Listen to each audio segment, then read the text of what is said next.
nobody can, somebody could argue, but for the most part, most level-headed guys want to argue the fact that he was correct about each one of the stages.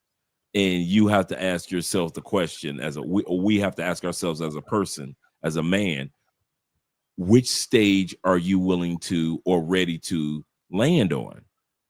Because as you and I were saying, most guys get stuck on stage 2 and 3, and they never do anything to get out of it.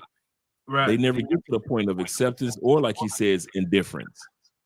They never get to the point of betterment. It just doesn't happen. Some guys are so bitter that they should have never been introduced to social media. They should have never. Yeah, come on, Kings. There's Yeah. some dudes that the last thing that should have happened to them was social media. Social media destroyed their lives because ignorance for many people is bliss.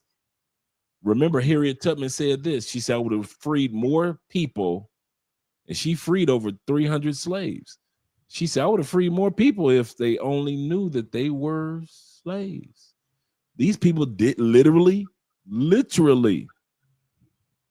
did not know, Right. because their whole world from birth. See, everybody wants to talk about that 400,000 that came from Africa, but don't forget that 400,000 turned into a couple million in a few years that were born on those plantations, and all they knew were those plantations, and they couldn't tell you what another town, or for many of them, they never saw another town, another city, another plot of land outside of that plantation. Their whole lives from birth. And they never knew a technical term for what they had been born into was called slavery. They didn't know. Right. Yeah. So it is with a lot of guys. A lot of dudes are better off being ignorant, because Yeah. once they found out, they just became. Yeah. No, Dangerous. it's true, because because of one of the things that he did mention, because he was saying that, like, the simps, you have some simps where they don't even know that they're simps, and they're happy running towards that burning building, but they're happy, right? So it's like they're none the wiser that they're a simp, because they're just so happy. They don't know any better, right? And so when they get awakened, they don't know how to handle that awakeness. So as I mentioned, like, they're at that stage 2. To me, I think stage 2 is the worst, because if you're just stuck at stage 2, like, I think it's going to negatively affect everything in your life, whether it's your dating life, your financial life, your mental health, obviously, and possibly your physical health, because those, like, with the incels, those are the guys who are like gamers. They watch extreme amount of corn. You know what I mean? Mhm. And so if they see an attractive woman on the street, they don't know how to have the conversations because they're socially awkward now, right? So so that stage 2, that's a no. I mean, stage 3 for me, I think I think it's a bit sophomoric, only because maybe because I'm more of a relationship type of guy. Not saying I won't hang out and have my fun every now and then, but you know what I mean. Like, I think Right. if you're just if you're just spinning plates, you know, for the rest of your life, and you just like, all right, like, I don't want to lock anything down. I mean, cool, that's your prerogative, but I think that it's a bit sophomoric. Now, if you're someone that's been married like twice or something like that, you've went through, Right. and then you say, you know what? All right, I did it twice. Now I'm gonna spin plates. Okay, you've done the Right. work. But if you've never been married and you just like, you've been spinning plates and keep spinning, you know what I mean? Like Chris Rock said in this one stand up, he was talking about Shaq with the rims. They spinning, nigga, they spinning, nigga, they They spinning. spinning. You know what I mean? And They it's like you spinning. just keep spinning and spinning and spinning. You know what I mean? Like, to me, I think that becomes a bit sophomore. You know, and then the acceptance stage, is good. You accept it. You're no longer angry. You just understand what it is. And then stage 5 is the indifference, where you move on with your life. And at that point, you meet a woman, you realize, like, all right, she's trying to play games. you cut her off, on to the next. But you're not saying like all of these women are like that. No, you're just saying this woman in particular is like that. I'm not saying all women are like that, but this particular woman, Keisha, nah, I'm not messing with Keisha. But you know what I mean? I'm still gonna talk to women and approach women and things of that sort, because you have the mental capacity to understand that that's just Keisha. That doesn't necessarily mean that every woman is like that. True. Absolutely correct. And I think that's the mistake that's taking place at this stage of the red pill. And I say that term, this stage, on purpose, because it's going to go into its maturity. A lot of times we discover things and realize that there's an infancy to everything. Mm-hmm. There's a lot of people don't realize there's an infancy to this passport bro movement, where this is brand new. It's only been around for a couple of years. There's an infancy stage to it. There's an infancy stage of starting a business. There's an infancy stage of becoming a parent. There's an infancy stage of starting a family. And so it is with this movement, the red pill movement. It is an infancy stage. It's the same thing that the women are going through. Women are going through their version, the pink pill rage. Oh yeah. Oh yeah, that's right. Yeah, there are women on social media that are telling women to delete their kids and don't give birth to black boys, and this is rage. And there are women that will never get out of that stage of rage. Every day they're putting content on TikTok faithfully. Yeah, because now the one of the reasons why people don't want to get out of the rage stage, Kings, is rage pays. That is true. You know what? That's true. These first 3 stages pays good. That shock, that pays. That rage stage, that pay. In the revenge, nobody is making money off the acceptance stage and the indifference stage. No, that's actually true. And I don't know. You must have a knack for doing things, because like that actually kind of leads into the second video of what I'm going to talk about. But before we get there, I'm going to read a couple of you guys' comments first. But like I believe that when you see videos about some women are talking about the red pill content creators, those are the ones that are like, enticing the red pill rage, because as you mentioned, rage pays, right?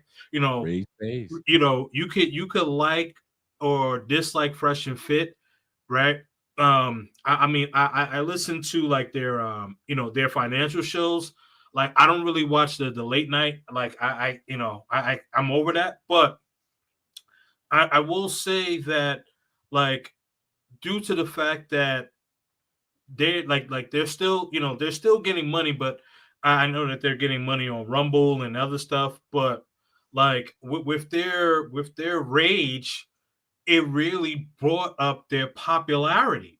It brought up their popularity because you would have women on there. They would have 7 or 8 different women on there, and they're essentially dunking on these women. And then you got guys on the chat dunking on these women. Yeah, dunk on that hoe, blah, blah, blah. You know what I mean? Here's $100. Right. And it's like, and then, now the conversation, like, I know if you and I were on a panel with ladies or whatever, it would be a productive conversation. But now, if Fresh and Fit were to do the same thing, it would be like a Royal Rumble, you know what I mean? Off the top rope, the elbow slam and all that, you know what I mean? People gonna be like, yeah, all the incels, you know what I mean? It wouldn't be productive. It would be productive. I'm sorry. Our conversation would be productive. Theirs would not be productive, but theirs would be entertaining because they're dunking on these women and they're doing the 360s and the tomahawks. And we're talking about having a civilized, level-headed conversation as to, okay, how can we get to a resolution with this gender war, and they're like, pulling out the bazookas and all of that, you know what I mean? So yeah, that's so true. Yeah, absolutely. So and so they're making good money off of that stage of keep it, man. And it's so obvious. They don't try to hide it. Nope. The type of audience that they have are the guys that are locked in their basements, that most of them don't have passports.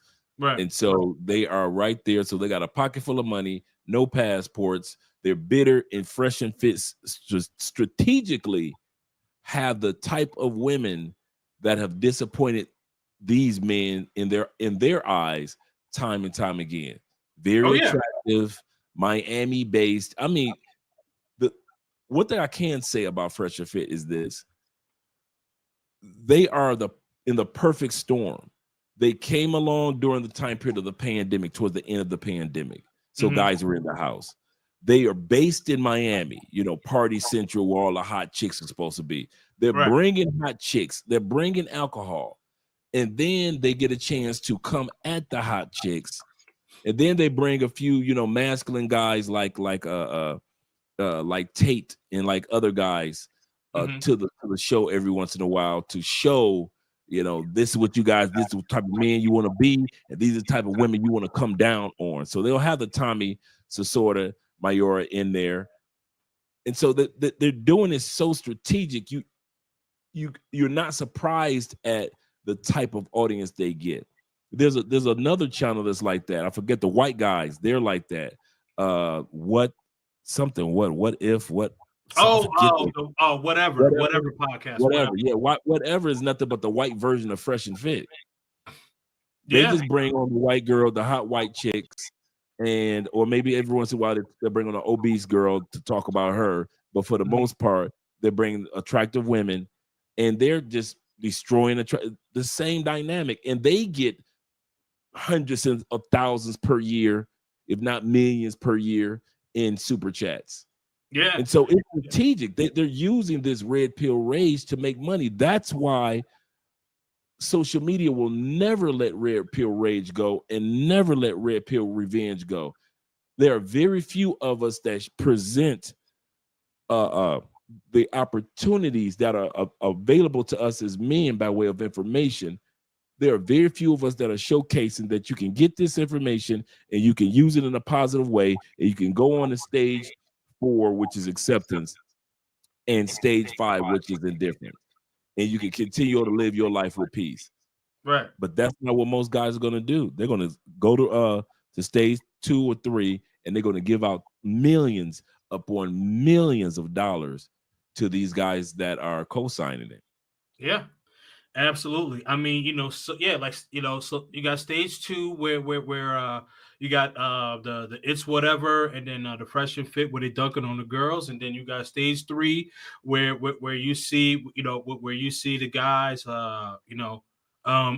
you see the Weekend Warriors, and then you see them on the boats, and you got the girls twerking and all that. You know what I mean? So that's the stage 3. So we'll see the dunking or twerking. There it is, dunking or twerking. Yep. Absolutely, man. But I want